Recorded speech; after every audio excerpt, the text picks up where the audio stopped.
Écoutez. Est-ce que la France est d'accord avec le fait de payer un droit de passage pour transiter dans le détroit d'Ormuz? Nous payons déjà, tout le monde paie. Donc tout ce qui peut permettre au pétrole de naviguer librement est le bienvenu. Mais il y a une grande réserve. Nous n'aimons pas l'idée d'avoir un péage dans un lieu qui devrait appartenir à nous tous.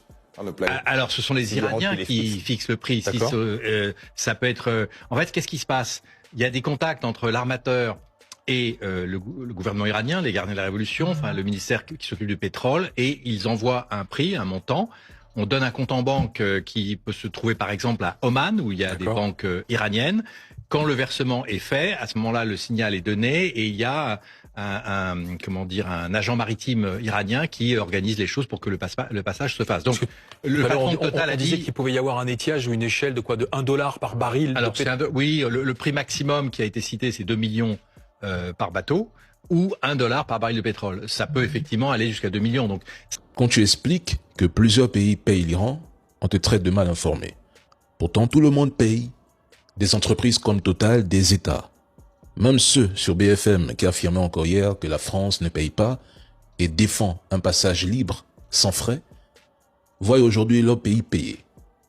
Ils vous mentent en disant que personne ne paye et que l'Iran n'a plus de marine. Pourtant, les faits sont là, visibles, même à travers les images satellites. L'Iran filtre et influence le passage.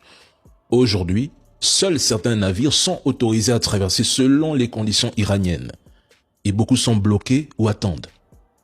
Tous les pays de l'OTAN ne veulent pas suivre les États-Unis dans cette logique de blocus parce que les États-Unis ne disposent pas des forces nécessaires pour un blocus total du détroit d'Ormuz.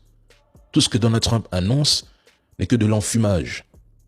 Trump peut tenter de bloquer le détroit pour les navires entrant ou sortant des ports iraniens. Mais au final, c'est l'Iran qui décide qui passe. C'est ça l'enjeu, c'est le pouvoir. D'ailleurs, l'armée iranienne affirme qu'aucun commerce ne sera autorisé dans le golfe Persique, le golfe d'Oman et la mer Rouge si le blocus américain est maintenu. À partir du moment où l'Iran fait une telle déclaration, il faut comprendre une chose essentielle. Ce sont eux qui détiennent les clés du détroit d'Ormuz. Mesdames et messieurs, c'est l'Iran qui décide qui traverse ou pas. Fin du débat. On comprend le rapport de force. Le régime iranien, vous diriez qu'il sort renforcé de sa non-défaite? Très sûrement. On est bien dans un combat dissymétrique, ou asymétrique, bon peu importe, asymétrique. Et à partir du moment où eux n'ont pas perdu, où eux ont fait échouer non seulement la plus grande puissance militaire, mais les deux grandes plus fortes flottes aériennes du monde, eh bien ils apparaissent comme forts aux yeux de tous ceux que l'Occident a dominé pendant des siècles. Donc l'Iran ressort plus fort globalement. L'Iran ressort comme un acteur international, ce qui n'était pas jusqu'à présent. Alors, quand je dis l'Iran, on ne sait pas exactement ce que c'est. Le régime iranien. Le régime iranien. L'Iran a démontré au monde une chose essentielle.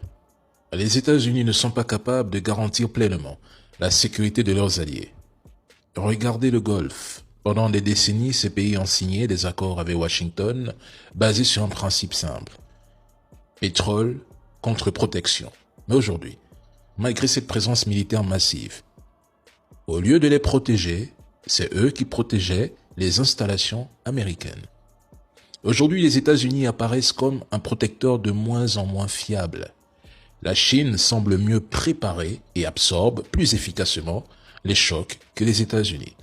Nous assistons à une érosion progressive du leadership mondial américain. Washington est de plus en plus perçu comme un médiateur contesté, une puissance moins rationnelle, ce qui alimente une perte de légitimité sur la scène internationale. Parallèlement, on observe une montée en puissance diplomatique de la Chine, qui occupe progressivement des espaces d'influence autrefois dominés par les États-Unis.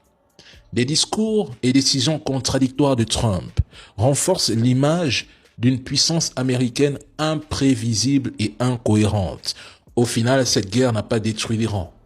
Elle a divisé les alliés des États-Unis. Elle a renforcé la Russie économiquement.